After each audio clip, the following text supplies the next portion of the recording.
ऊन जरा जास्त आहे. नाही, मी कविता म्हणत नाहीये, ही खरी परिस्थिती सांगतेय. सध्या ऊन जरा जास्त आहे. अनेक ठिकाणी तापमान 39-40 अंशावर गेलेलं आहे. अशा वेळी या सततच्या वाढलेल्या तापमानाचा, उष्णतेच्या लाटेचा आपल्या शरीरावर काय परिणाम होतो आणि त्यासाठी आपण काय काळजी घ्यायला हवी, समजून घेऊयात आजच्या सोपी गोष्टमध्ये. 9 प्रश्न आणि त्यांची उत्तरं.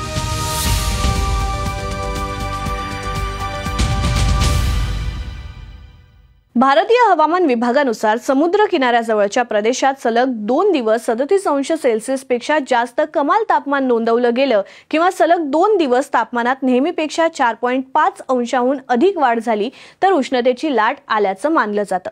कमाल तापमानातील वाढ 6.5 अंश सेल्सिअस पेक्षा जास्त असेल तर त्याला अतिउष्ण लाट किंवा सिव्हिअर हीट वेव्ह असं म्हटलं जातं.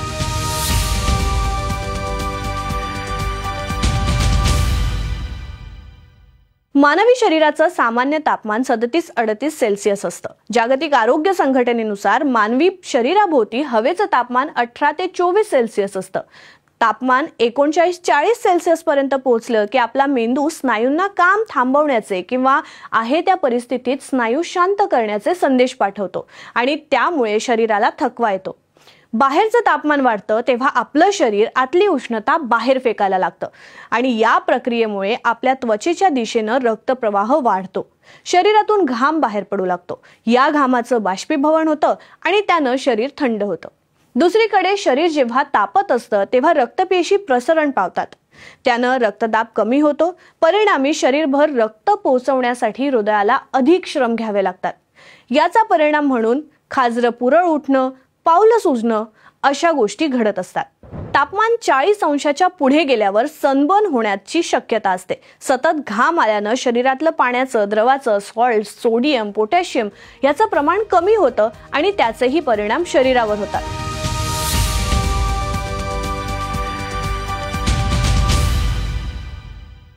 आपल्या शरीरातली पाण्याची पातळी आणि क्षार कमी झाले तर त्याचा तब्येतीवर गंभीर परिणाम होऊ शकतो. या परिणामांना डिहायड्रेशन म्हणजेच निर्जलीकरण असं म्हटलं जातं. पण मग डिहायड्रेशन कधी होतं? जर तुम्ही प्रखर उन्हात फार काळ राहिलात तर त्यामुळे शरीरातलं पाणी, क्षार कमी होऊ शकतात. तुम्हाला डायरिया किंवा एखादा आजार झाला असेल तर देखील शरीरातलं पाणी कमी होऊ शकतं. भरपूर दारू किंवा कॅफीन युक्त पेय प्यायल्यानं किंवा मग भरपूर व्यायाम केल्यानं सुद्धा प्रचंड घाम आल्यानं डिहायड्रेशन होऊ शकतं. भरपूर लघवी व्हावी यासाठी तुम्हाला जर औषधं देण्यात आली असतील तर हा त्रास होऊ शकतो. पण मग डिहायड्रेशनची लक्षणं कोणती आहेत? तर एकदम तहानल्यासारखं वाटणं, नेहमीपेक्षा कमी पिवळी वा तीव्र वास येणारी लघवी होणं, चक्कर किंवा गरगरणं, गळून गेल्यासारखं, दमल्यासारखं वाटणं, तोंड, ओठ, जीभ, त्वचा कोरडी पडणं अशी लक्षणं असतील तर तुम्हाला डिहायड्रेशन झालं असल्याची शक्यता आहे. अशा वेळेस शरीरातून गेलेलं पाणी आणि क्षार भरून काढण्याचा प्रयत्न करावा आणि डॉक्टरांची मदत घ्यावी.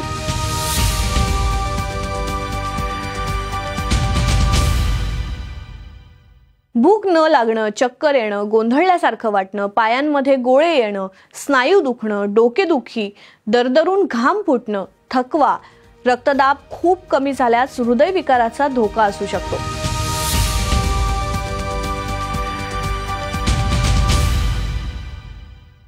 शरीराचं तापमान 37 डिग्रींवर ठेवण्याचा प्रयत्न आपलं शरीर करत असतं. आपल्या शरीराला त्याचीच सवय असते. त्यामुळे आजूबाजूचं तापमान वाढलं की शरीराचं तापमान एका पातळीवर कायम ठेवण्यासाठी शरीराला अधिक कष्ट करावे लागतात आणि यासाठी शरीरात होणाऱ्या प्रक्रियांचे इतर परिणाम शरीरावर होतात.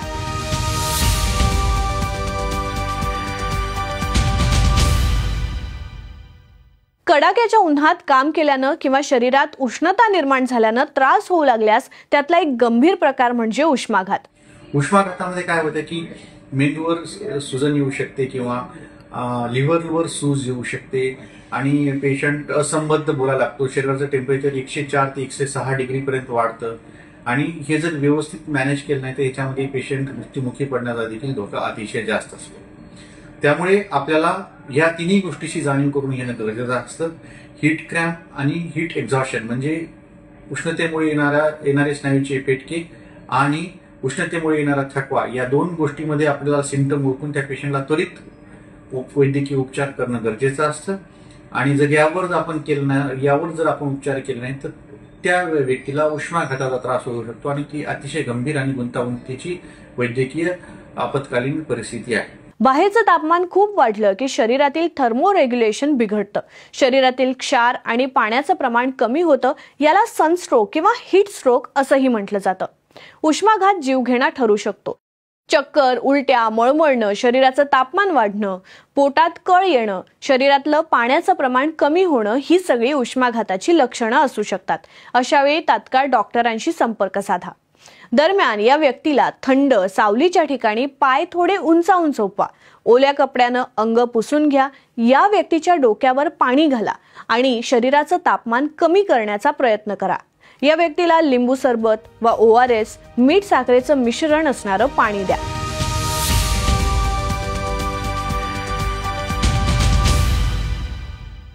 त्याच्यामध्ये एक व्हलनरेबल पॉप्युलेशन ग्रुप आहे, म्हणजे जे वार्धक्याकडे झुकलेले लोक आहेत, म्हणजे एल्डरली पीपल आणि लहान मुलं, 5-6 वर्षाचे मुलं आणि 65च्या नंतरचे एज ग्रुपमध्ये लोक, ह्यांना ही स्ट्रोकचा त्रास जास्त होऊ शकतो. त्याशिवाय ओबेस पेशंट, ज्याच्यामध्ये स्थूलता आहे, ज्यांच्यामुळे म्हणजे जाडी आहे, अशा पेशंट ज्यांचं वेट फार जास्त आहे प्रमाणापेक्षा, त्यांना एक त्याच्यापासून धोका होऊ शकतो. आणि जे लोक मद्यपान जास्त करतात अशा लोकांना देखील ही स्ट्रोकचा धोका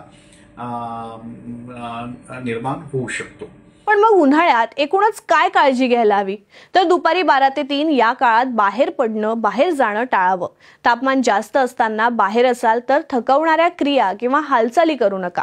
ओला नॅपकिन वापरून डोकं, मान, चेहरा आणि हातपाय पुसा. चक्कर येत असेल, दमल्यासारखं वाटत असेल तर ताबडतोब डॉक्टरांना भेटा. प्राण्यांना आडोशाला ठेवा, त्यांना पुरेसं पाणी द्या. तहान लागली नाही तरीही पाणी पित राहा, पण एकाच वेळी भरपूर पाणी पिणं योग्य नाहीये. ORS, लस्सी, लिंबू सरबत, ताक, कोकम सरबत अशी घरगुती पेय पिणं फायद्याचं ठरेल. हलके फिकट रंगाचे सुटसुटीत सुती कपडे घाला. गॉगल्स, छत्री किंवा टोपी वापरा. सनस्क्रीन वापरा. अल्कोहोल, चहा, कॉफी, कार्बोनेटेड ड्रिंक्स यामुळे शरीरातलं पाण्याचं प्रमाण कमी होतं, त्यामुळे ही पेय टाळा. प्रथिनांचं प्रमाण जास्त असलेलं अन्न, तेलकट, शिळं खाणं टाळा. लिंबू वर्गीय फळं C जीवनसत्वासाठी चांगली. कलिंगड, खरबूज, संत्री, मोसंबी, द्राक्ष, आंबा, डाळिंब, करवंद, जांभूळ यांचा आहारात समावेश करावा. आवळा, कोकम, कैरी यांच्यातही C जीवनसत्व, सोडियम, पोटॅशियम, मॅग्नेशियम असे घटक असतात. ही होती आजची सोपी गोष्ट. कशी वाटली खाली कमेंट्समध्ये सांगा. आणि हो, महत्त्वाची आहे त्यामुळे शेअर करायला विसरू नका.